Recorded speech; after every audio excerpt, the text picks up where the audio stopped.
நிழலின் வண்ணம் கருப்பு என்றுதானே நாம் நினைத்துக் கொண்டிருக்கிறோம். ஆனால் அதுதான் இல்லை. அதேபோல் வெள்ளை ஒளி என்பதும் அனைத்து நிறங்களின் சேர்க்கைதான். அது எப்படி என்றுதானே கேட்கிறீர்கள்?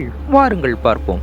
முதன்மை நிறங்களாவன சிவப்பு, நீலம், பச்சை. இந்த 3 நிறங்களில் தனித்தனியாக மின் விளக்குகள் இருக்கிறது. அந்த விளக்குகளிலிருந்து வரும் ஒளியை ஒன்று சேர்க்கும் பொழுது சிவப்பும் நீலமும் சேர்ந்து ஊதா சிவப்பு நிறமும், நீலமும் பச்சையும் சேர்ந்து மயில் நீல நிறமுமாக தோன்றுகிறது.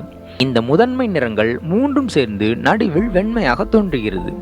ஆனால் அதுவும் வெண்மை நிறமல்ல, பின்னே இருக்கும் காகிதம் வெண்மையாக இருப்பதால் அது வெள்ளையாக தெரிகிறது.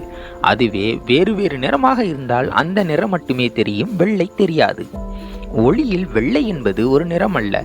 சரி, நாம் பார்க்கும் நிழலின் நிறம் கருப்பாகத்தான் தெரிகிறது. ஆனால் உண்மையில் அது கருப்பு தானா? இல்லை, நிழலின் நிறம்தான் என்ன?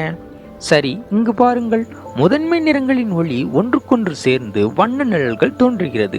சிவப்பும் பச்சையும் சேர்ந்து மஞ்சள் நிற நிழலையும், சிவப்பும் நீலமும் சேர்ந்து ஊதா சிவப்பு நிற நிழலையும், பச்சையும் நீலமும் சேர்ந்து மயில் நீல நிற நிழலையும் தருகிறது. பாருங்கள், கருப்பு இல்லாமல் வண்ணங்களில் நிழல்கள் தெரிகிறது. அப்படியென்றால் நிழலின் நிறம் என்பது ஒரு ஒளியால் ஏற்படும் நிழலுக்கும் அந்த நிழலில் விழும் பொருட்களின் நிறங்களுக்கும் ஏற்றாற்போல்தான் நிழலின் நிறம் இருக்கும்.